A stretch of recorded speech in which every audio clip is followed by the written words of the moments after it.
పార్లమెంటే supreme, ఏ వ్యవస్థ కూడా దీనికంటే అత్యుత్తమమైనది కాదు, ప్రజాప్రతినిధులే అల్టిమేట్, ఉపరాష్ట్రపతి జగదీప్ ధన్కడ్, రాష్ట్రపతిని ఆదేశించే పరిస్థితి ఉండకూడదని కమెంట్. ఇప్పుడు మీరు సుప్రీంకోర్టుని క్వశ్చన్ చేస్తున్నారు. సుప్రీంకోర్టు ఏమన్నది?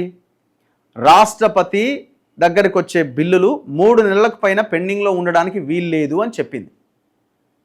అయితే రిజెక్ట్ చేయాలి, ఆమోదించాలి, లేదు అనంటే న్యాయ సలహా కోసం మాకు పంపండి, అంటే సుప్రీంకోర్టుకు పంపండి, మేము దాన్ని పరిష్కరిస్తామని చెప్పింది. తప్పే ఉంది ఇందులో? దీన్ని ఇక ఎగబడి మాట్లాడుతున్నారు దీని మీద. 3 నెలల సమయం అనేది తక్కువ సమయమా? 3 నెలల సమయం అన్నది తక్కువ సమయమా? తెల్లారే ప్రకటించాలి, ఎల్లుండే నిర్ణయం తీసుకోవాలని కనుక ఒకవేళ సుప్రీంకోర్టు చెప్తే ఇది చాలా తప్పు అని మనం అనొచ్చు. ఇప్పుడు పార్లమెంటే సుప్రీం ఎవరు కాదంటున్నారు? పార్లమెంట్లో ఉన్న వాళ్ళంతా ప్రజాప్రతినిధులు, ఎంపీలు. ప్రజాప్రతినిధులు అంటే ప్రజలు ఎన్నుకున్న నాయకులు. మరి ప్రజలు ఎన్నుకున్న నాయకులు ఎవరున్నారా లోపల? సరే, ఇందులో ప్రజల యొక్క తప్పు కూడా, ప్రజలని యథారాజా తదా ప్రజా అన్నట్టుగా ప్రజలను తయారు చేయడంలో కూడా మళ్ళీ లీడర్లదే బాధ్యత. ఇందులో ఎవరున్నారా పార్లమెంట్లో కూర్చున్నది? మొత్తం క్రిమినల్స్, పెద్ద పెద్ద కేసులున్న వాళ్ళు తప్ప ఇంకెవరైనా సమాజం కోసం పనిచేసే వాళ్ళు ఒక 10% అయినా కనిపిస్తున్నారా? ఎవరో ఒకరు అక్కడక్కడ బెంచ్కి ఒకరైనా ఉంటారా అందులో? Irrespective of parties. Parliament supreme కరెక్టే, కానీ పార్లమెంట్లో ఉన్న నాయకులు ప్రజల కోసం పనిచేస్తున్నారా? అదే సెలవియాలి దయచేసి ఉపరాష్ట్రపతి జగదీప్ గారు. పార్లమెంట్లో ఉన్న వాళ్ళు ప్రజలకు అనుకూలమైన చట్టాలు చేయడంలో పనిచేస్తున్నారా? పాలకులు, ప్రతిపక్షాలు ప్రజల సమస్యల మీద కొట్లాడుతున్నాయా? మరి ఇదేవరు చెప్పాలా?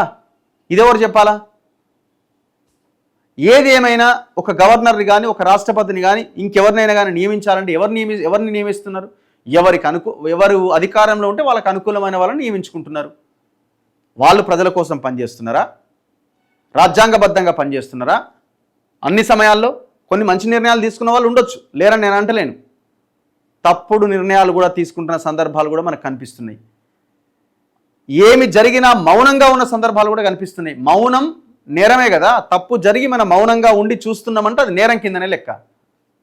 పరిష్కరించాల్సిన పరిస్థితిలో ఉండి, ఆ పదవిలో ఉండి మనం మౌనంగా ఉంటున్నామంటే అది తప్పు చేస్తున్నట్టే కదా.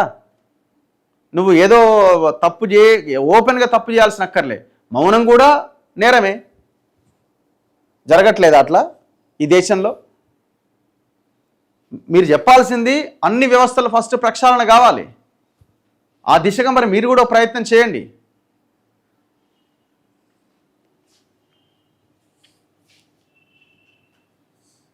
అట్లా అని చెప్పి న్యాయ వ్యవస్థలో మొత్తం నిజాయితీనే ఉందని అనుకోవడానికి కూడా వీల్లేదు కదా.